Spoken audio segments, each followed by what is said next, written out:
Hello everyone and welcome back again. आज का हमारा जो वीडियो होगा वो जनवरी 2021 की जो अंतर्राष्ट्रीय क्रोनोलॉजी हम पढ़ रहे थे उसका आज अंतिम भाग होगा। इसमें हम जितने भी ट्रिवियल फैक्ट्स हैं यानी कि जो छोटे मोटे फैक्ट्स हमारे छूट गए थे उनको कंप्लीट कर लेंगे तो मैगजीन आपके एक तरीके से संपूर्ण हो जाएगी मेरी तरफ से। और उसके अलावा अगर आप इसको पढ़ना चाहें तो जितने भी मैंने आपको आर्टिकल्स पढ़ाए हैं सिर्फ उन्हीं को ही रिवाइज़ कीजिएगा। और अगर आपको लगता है कि इस एग्ज़ाम में या कोई भी आपका स्टेट लेवल का एग्ज़ाम है वहाँ पर ऐसा क्वेश्चन पूछा जा रहा है तो आप उसके हिसाब से और क्वेश्चंस को देख सकते हैं। इस मैगजीन का पीडीएफ मैंने अपलोड कर दिया है Telegram channel study for RS and IAS पर, उसको ज्वाइन कर लीजिए। वहाँ पर आपको इसका पीडीएफ मिल जाएगा, मेरे द्वारा लिखे गए आर्टिकल्स मिल जाएंगे, जितने भी बुक्स हैं यूपीएससी आरएस के लिए इंपॉर्टेंट वो सारी बुक्स भी मैंने अपलोड कर रखी है। जैसे हिस्ट्री की मैंने आर एस शर्मा वगैरह की किताबें अपलोड की है तो वो भी आपको वहाँ मिल जाएगी। अगर फिर भी आपकी कोई क्वेरी है या फिर आप चाहते हैं कि किसी बुक का पीडीएफ अगर आपको चाहिए तो इंस्टाग्राम आईडी है मेरी study for RS and IAS के नाम से, उस पर आप जाके मुझे मैसेज कर सकते हैं। तो चलिए अब जो है हमारा पुरस्कार एवं सम्मान से हमने इसको छोड़ दिया था, वहाँ से हम इसको स्टार्ट करते हैं। देखिए, प्रधानमंत्री नरेंद्र मोदी को लीजन ऑफ मेरिट से सम्मानित किया गया। ये लीजन ऑफ मेरिट क्या सम्मान है? तो देखिए, प्राइम मिनिस्टर को कई सारे अवार्ड्स मिले हैं और कुछ अवार्ड्स इसमें से इंपॉर्टेंट भी हैं। ठीक है, उनको नरेंद्र मोदी होने के नाते ये पुरस्कार नहीं मिला है, ये भारत के प्रधानमंत्री होने के नाते उनको ये अवार्ड मिला है। तो अमेरिका की जो संसद है उसने इस अवार्ड को 1942 के अंदर जो है देना शुरू किया था। ये एक टाइप का मेडल होता है लीजन ऑफ मेरिट।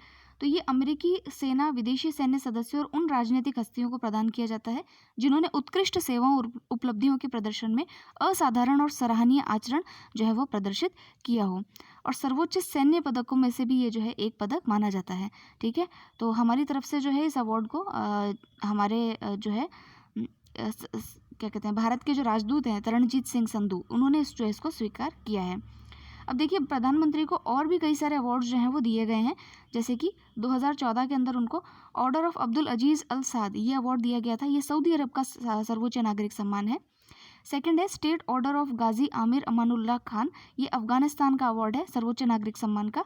फिर है grand collar of the state of Palestine, तो ये अवार्ड पैलेस्टीन के नाम से पता चलता है। पैलेस्टीन का ऐसे अवार्ड क्या है कि जहाँ पर इस कंट्री का नाम हो जाए ना तो वहाँ आप सोच लिया कीजिए कि ये अवार्ड नहीं पूछा जाएगा, क्योंकि वहाँ तो ऑलरेडी दिख ही रहा है कहाँ कहाँ का अवार्ड है। ऑर्डर ऑफ जायद ये अवार्ड जो है यूएई का है। ऑर्डर ऑफ सेंट एंड्रूज ये रशिया का सर्वोच्च नागरिक सम्मान है। फिर उसके अलावा है order of the distinguish rule of Izzuddin, ये अवार्ड जो है मालदीव का है, सर्वोच्च नागरिक सम्मान। The king Hamad order of the renaissance, ये कहाँ का है? ये बहरीन का तीसरा सर्वोच्च नागरिक सम्मान है। ठीक है, तो यूएई, बहरीन, ये सब जगह के इनको अवार्ड मिले हुए हैं, क्योंकि यहाँ पर आपको पता है विदेश नीति के तहत भारतीय प्रधानमंत्री और भारत की सक्रियता बहुत ज़्यादा रही है। ठीक है, तो यहाँ के अवार्ड मिलना बड़ी जायज़ सी बात थी। अब देखिए, जो ये लीजन ऑफ मेरिट है इसको दो कैटेगरीज में दिया गया है। एक तो डिग्री ऑफ चीफ कमांडर, एक डिग्री कमांडर। ठीक है, तो हमारे डिग्री कमांडर और डिग्री चीफ कमांडर दोनों में ही भारतीय लोगों को ये अवार्ड मिला है। किन किन लोगों को मिला है थोड़ा सा एक बार देख लेते हैं। हो सकता है पूछ ले कि निम्न में से किसको मिला हुआ है, किसको नहीं मिला हुआ है। ये डायरेक्ट थोड़ी पूछेगा, हो सकता है कि भाई लीजन ऑफ मेरिट फिलहाल किस प्रधानमंत्री को दिया गया, तो हम पकड़ लेंगे। तो हो सकता है ऐसा पूछ लिया जाए। तो देखते हैं, फील्ड मार्शल कोंडेदरा मडप्पा करियप्पा, तो ये ओबीआई Indian army. General Satyawant Mallanna Shrinagesh भारतीय सेना, नरेंद्र मोदी ये प्रधानमंत्री के रूप में। तो ये 3 बार अवार्ड जो है इन लोगों को दिया जा चुका है। अगर डिग्री कमांडर के रूप में देखें तो जनरल राजेंद्र सिंह जडेजा, एडमिरल जल कुरसेठ जी, जनरल विक्रम सिंह और जनरल दरबीर सिंह सुहाग, ये जो है अभी इनको रिसेंटली 2018 में मिला है। ठीक है, इन लोगों की शख्सियत को तो हम जानते ही हैं। नेक्स्ट हम देखते हैं। अब देखिए, एक टीचर हैं जिनके बारे में मैंने आपको फर्स्ट जब हमने लेक्चर पढ़ा था तब भी हमने बताया था, महाराष्ट्र के रंजीत सिंह दिसाले। इनको जो है वैश्विक शिक्षक पुरस्कार 2020 से सम्मानित किया गया है। देखिए, प्राइमरी टीचर हैं। ठीक है, प्राइमरी टीचर हैं और प्राइमरी स्कूल के टीचर हैं, और इनको ये कहाँ के हैं? महाराष्ट्र के सोलापुर के। तो 10 हस्तियों को जो है इस पुरस्कार के लिए चुना गया था और $1 मिलियन की राशि जो है वो दी जाती है। इन्होंने जो है वो राशि 9 शिक्षकों के अंदर वितरित करने के लिए कहा है, मतलब रिक्वेस्ट की है कि सब में बराबर रूप से इसको जो है वितरित किया जाए। तो ये भी एक बहुत अच्छी बात है। तो ये शिक्षक जो है, इनको क्या ऐसा इनोवेशन किया कि इनको ये अवार्ड दिया गया? तो देखिए, बालिका शिक्षा को बढ़ावा देने के लिए जो हमारी पाठ्य पुस्तक होती हैं उसको त्वरित प्रक्रिया के तहत, यानी QR कोड के साथ में जो है बांटने का जो है इन्होंने प्रयास किया, तो उसके तहत इनको ये पुरस्कार के लिए चुना गया है। तो देखिए ये पुरस्कार देता कौन है, यूनेस्को के द्वारा दिया जाता है, लेकिन हेल्प कौन करता है, तो ये हमारा लंदन का जो है वार्की फाउंडेशन जो है उसके द्वारा इसको शुरू किया गया है। तो ये शिक्षक का नाम ध्यान रखिएगा। नेक्स्ट है, इनके बारे में भी हमने जो है फर्स्ट जो आर्टिकल था हमारा, फर्स्ट जो हमारा वीडियो था उसमें पढ़ा था, फीफा के वर्ष 2020 के सर्वश्रेष्ठ फुटबॉलर। तो देखिए सर्वश्रेष्ठ फुटबॉलर का जो अवार्ड है ये बेयर्न म्यूनिक के जो एक स्ट्राइकर हैं उनका नाम है रॉबर्ट लिवोंडेस्की। इनको जो है इस पुरस्कार के लिए चुना गया है 2020 के पुरस्कार के लिए। और ये जो है सबसे ज़्यादा गोल करने वाले, यूरोप के सबसे ज़्यादा गोल करने वाले और बायर्न के 7 चैंपियंस लीग विजेता भी जो हैं रहे हैं, इसलिए इनको ये जो है फीफा 2020 का अवार्ड मिला है। महिलाओं में अगर बात करें तो महिला फुटबॉलर हैं, ये इंग्लैंड की हैं लूसी ब्राउन्स, इनको ये पुरस्कार सेम अवार्ड जो है वो दिया गया है। तो देखिए एनटीपीसी का एग्ज़ाम हो या फिर कोई और सेंट्रल लेवल के एग्ज़ाम हो तो वहाँ पर इस प्रकार के क्वेश्चंस जो है वो पूछे जाते हैं, तो इसको याद कर लीजिएगा। नेक्स्ट है, एक पुरस्कार और देखते हैं, वर्ल्ड एथलेटिक्स अवार्ड 2020। तो देखिए ये पुरस्कार जो है 2 लोगों को दिया गया है, एक तो है मोंडो ड्यूलांटिस और दूसरी है यूलिमार रोजास। यूलिमार रोजास जो है महिला हैं, तो इनको सर्वश्रेष्ठ एथलीट का अवार्ड जो है वो मिला है। तो ये जो मोंडो डुप्लांटिस हैं ये जो है ये वेनेजुएला के हैं। वेनेजुएला कहाँ पर है, ये जो है आपके साउथ अमेरिका में है। तो वहाँ पे ट्रिपल जंपर जो हैं, ये एथलेटिक्स की भी श्रेणियाँ होती है ना, तो उसके अंदर ये ट्रिपल जंपर हैं।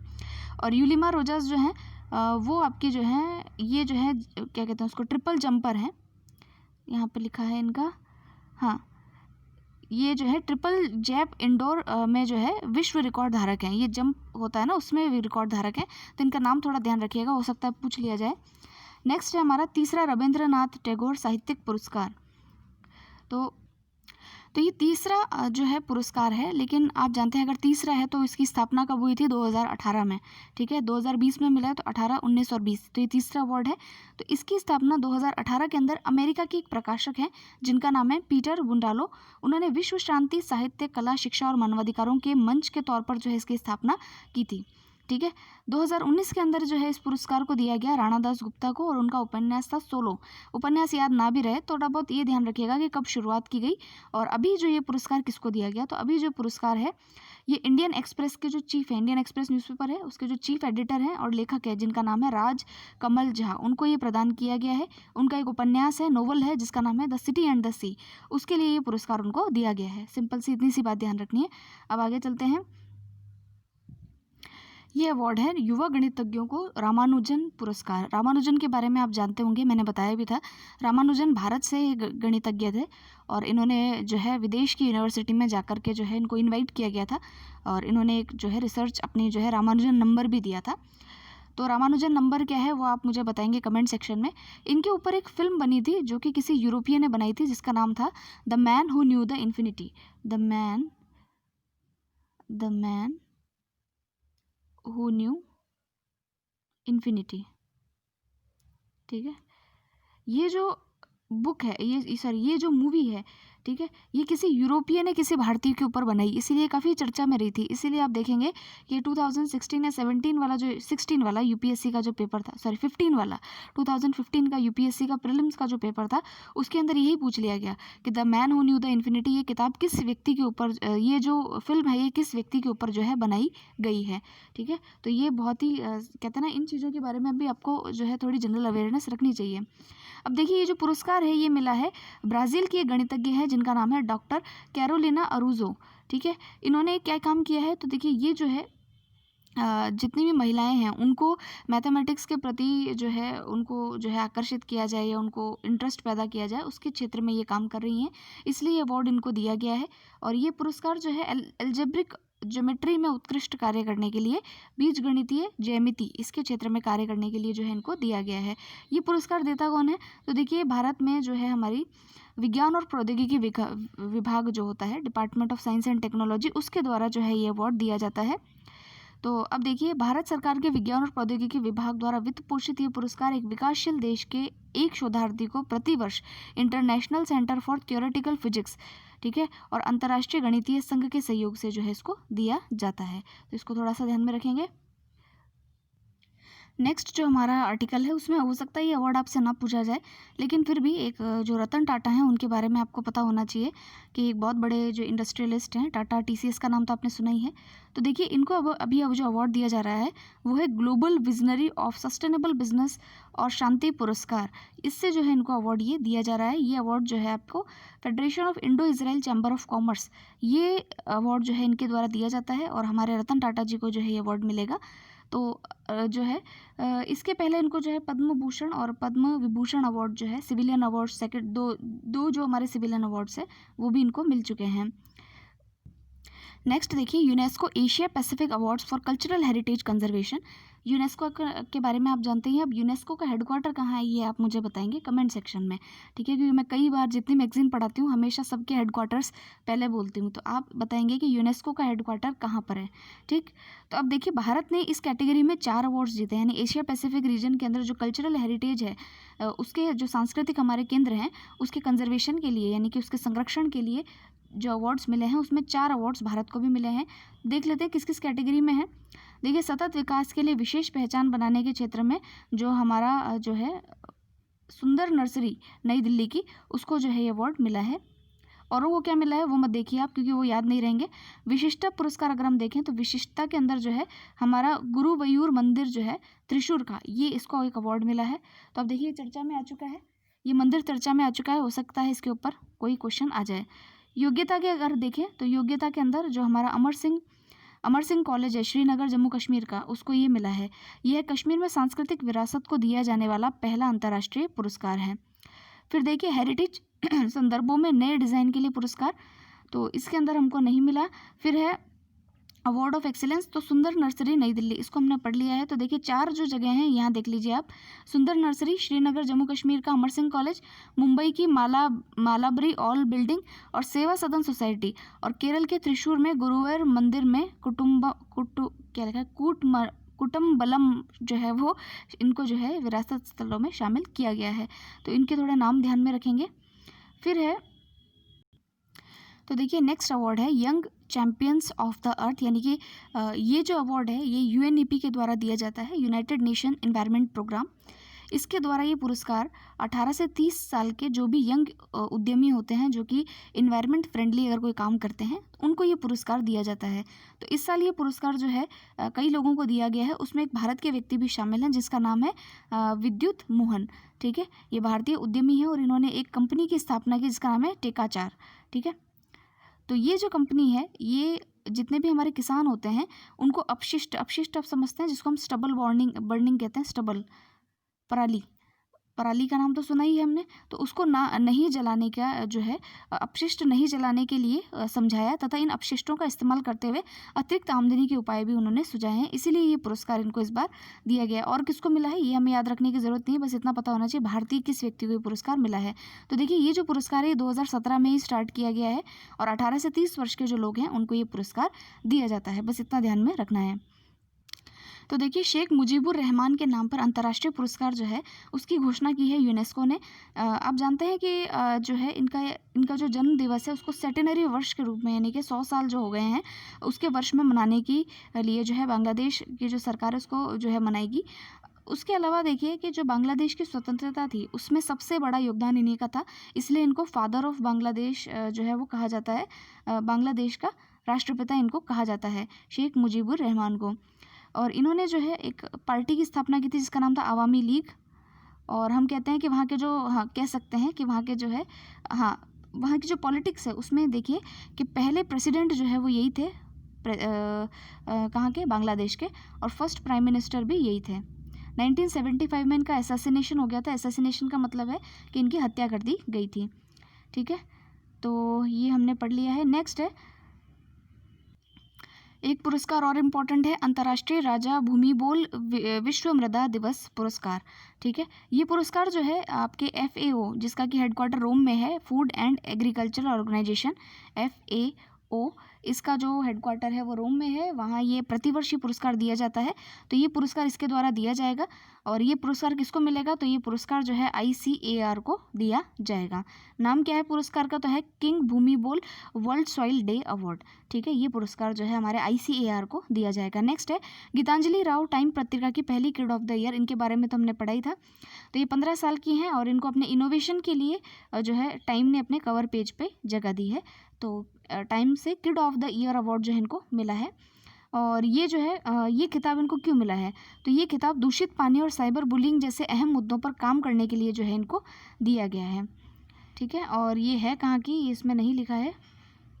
ठीक है, नेक्स्ट है, तो ये भारतीय मूल की अमेरिकी वैज्ञानिक है। इसमें भारतीय जो है इनका मूल है, लेकिन ये अमेरिका में रहती हैं। तो ये इनको मिला है, तो हमारे लिए तो वैसे ही इंपॉर्टेंट हो जाता है। नेक्स्ट है संयुक्त राष्ट्र जनसंख्या पुरस्कार।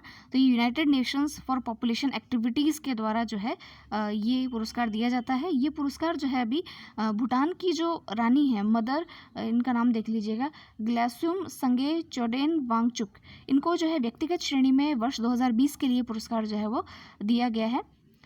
तो इसमें देखिए जो वंचित वर्ग के वृद्ध व्यक्तियों के कारण उनकी देखभाल के लिए जागरूकता बढ़ाने के लिए उसके योगदान के लिए पुरस्कार जो है वो दिया गया है। हेल्प एज इंडिया भारत में लगभग 4 दशकों से बुजुर्गों, हेल्प एज इंडिया, ठीक है, ये जो है यहाँ देख सकते हैं आप, ये लगभग 4 दशकों से बुजुर्गों और वंचितों के लिए काम करने वाली एक प्रमुख जो है दानी संस्था है, फिलेंथ्रोपिस्ट संस्था है। तो संयुक्त राष्ट्र जनसंख्या पुरस्कार के इतिहास में पहली बार किसी भारतीय संस्थान को जो है ये पुरस्कार प्रदान किया गया है। तो ये भी थोड़े ध्यान रखने वाली बात है। संस्था का नाम क्या है, हेल्प एज इंडिया। और उसके अलावा भूटान की जो रानी है उनको भी ये पुरस्कार दिया जाएगा। ठीक है, नेक्स्ट है, अब स्पोर्ट्स में आइए। तो इसमें देखिए ये है एक महिला खिलाड़ी हैं जिनका नाम है नंगगोम बाला देवी। ये जो है मणिपुर की हैं और इन्होंने 2020 को 6 दिसंबर 2020 को इतिहास रचते हुए पेशेवर यूरोपीय फुटबॉल लीग में स्कोर करने वाली पहली भारतीय महिला जो है बन गई हैं।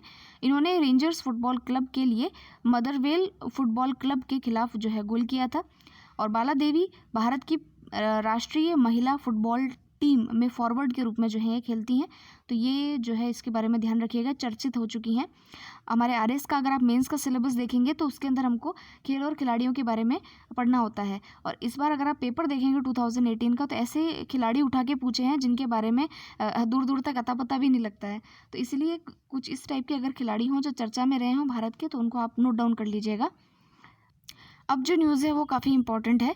तो देखिए खेल विविध में आप देखिएगा, खेलो इंडिया यूथ गेम्स 2021 जो कि हरियाणा में होंगे, वहाँ पर भारत के 4 जो स्वदेशी खेल हैं उनको भी जो इन्होंने शामिल किया है।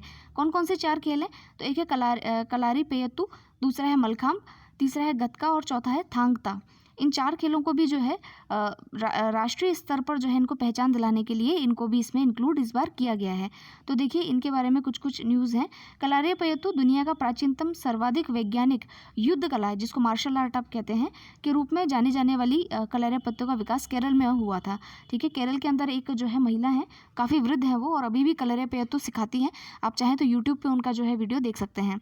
मलखांब आप जानते ही हैं, एक पारंपरिक खेल है जिसमें खिलाड़ी लकड़ी के एक जो ऊर्ध्व खंभा जो होता है या रस्सी के ऊपर तरह तरह के करतब दिखाते हैं।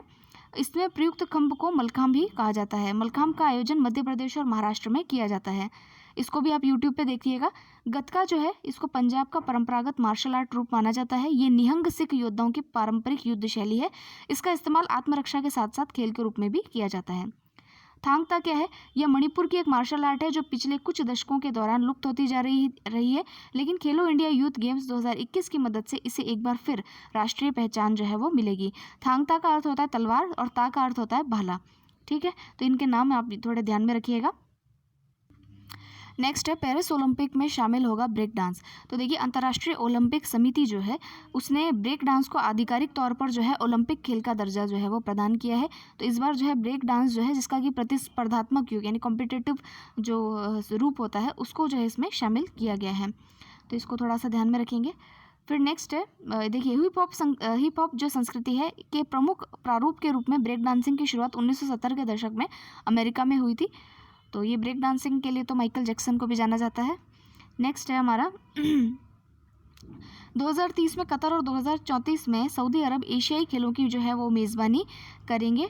तो इसको थोड़ा सा दिमाग में रखिएगा। कतर की राजधानी जो है कतर की राजधानी दोहा के अंदर 2030 में और 2034 में सऊदी अरब की राजधानी रियाद में एशियन गेम्स जो है उनका आयोजन किया जाएगा।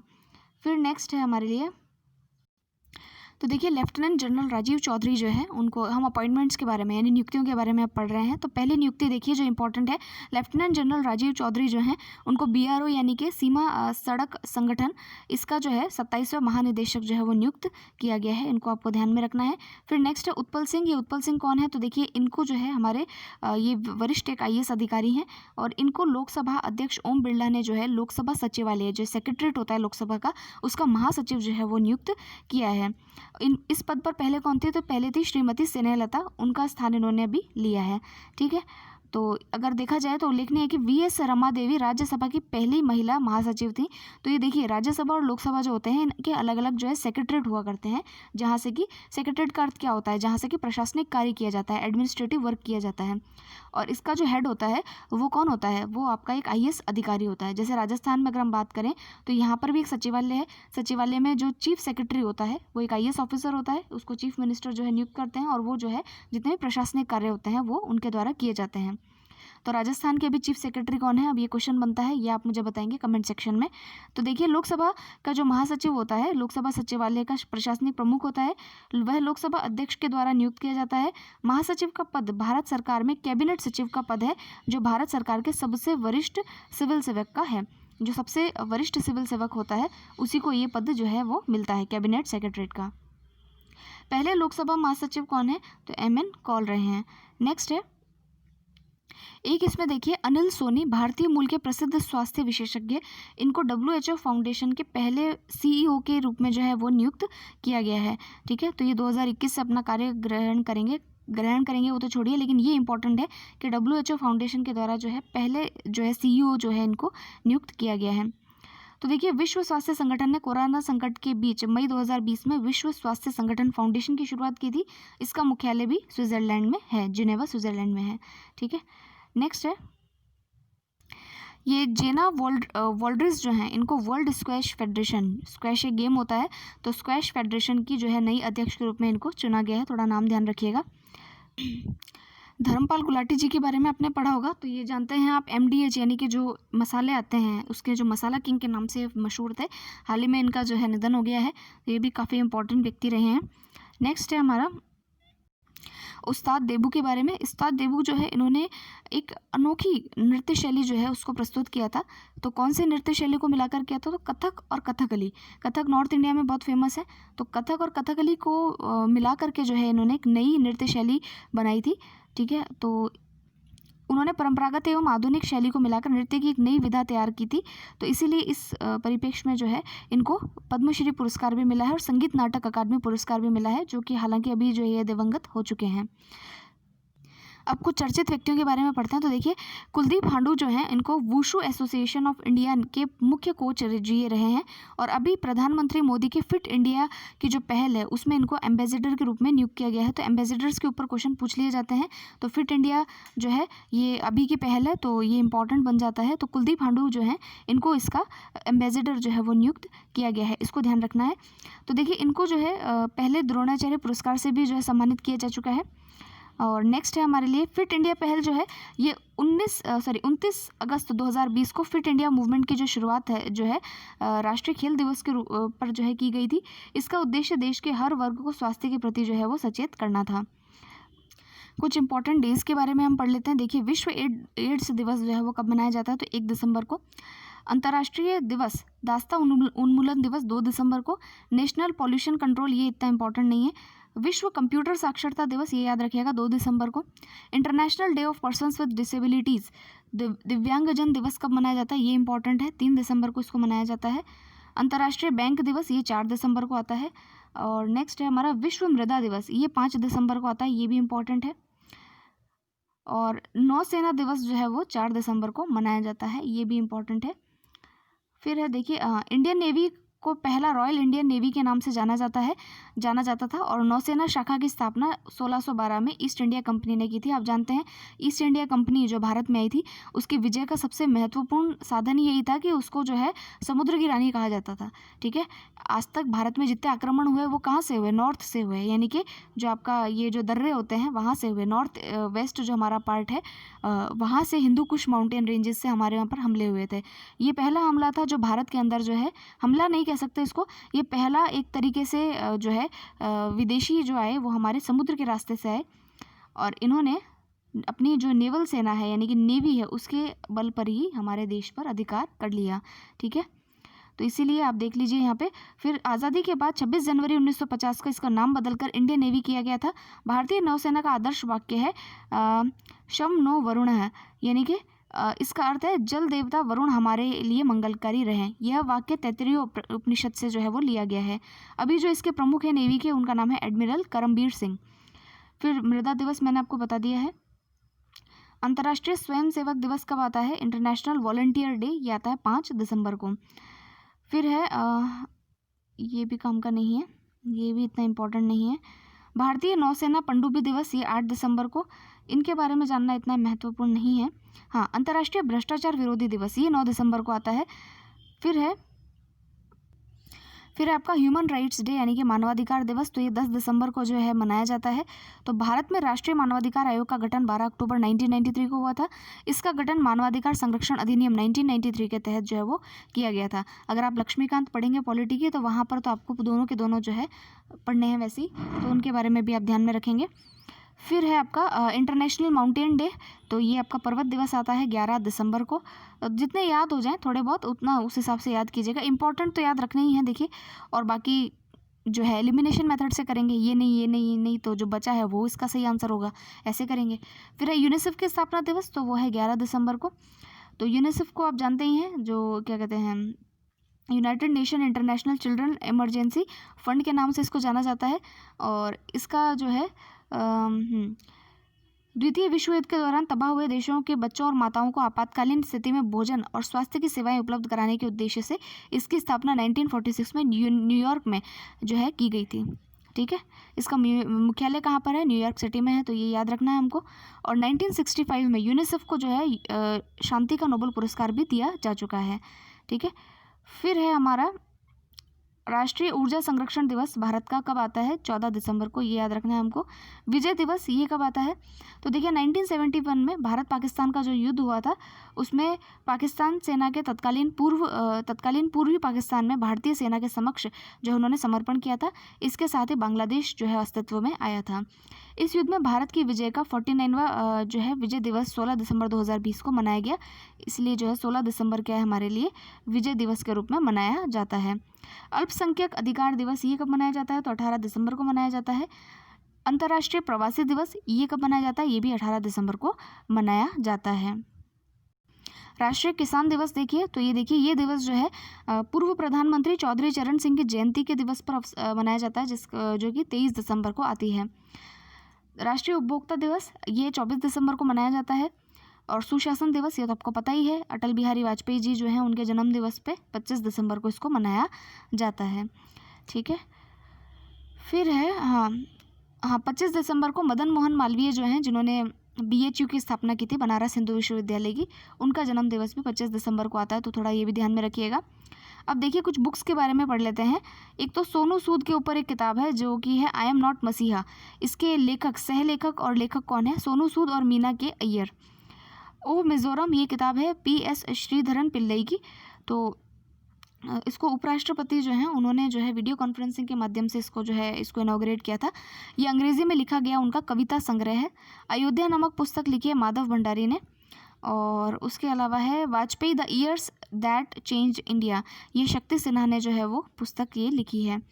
शक्ति सिन्हा ने वाजपेयी के नेता प्रतिपक्ष रहने के दौरान उनके सचिव और निजी सचिव के तौर पर काम किया था। तो जो सचिव होते हैं वो उनके बारे में अच्छी तरीके से जानते हैं, इसलिए उनकी किताबों के द्वारा जो है हम व्यक्तियों के बारे में जान सकते हैं। फिर है आज वीडियो ऑलरेडी 29 मिनट्स का हो गया है। इसमें एक 10 मिनट्स का वीडियो और बनेगा जिसमें कि हम थोड़ी चीज़ें और पढ़ेंगे। जैसे माउंट एवरेस्ट की संशोधित ऊंचाई है, उसको चेंज कर दिया गया है। हिमालयन सीरो क्या है, डाक पे क्या है, ये हालांकि मैं बता चुकी हूँ, लेकिन एक बार इसको इसमें डिटेल में पढ़ लेंगे। तो ये थोड़ी सी चीज़ें जो हैं 10 मिनट्स के वीडियो में ये ओवर हो जाएंगी। तो अभी तो 30 मिनट्स का वीडियो रहने देते हैं, इसको आप पढ़िए। उसके अलावा एक वीडियो कल और अपलोड करके इसको कंप्लीट कर देंगे। Thank you so much, all the very best.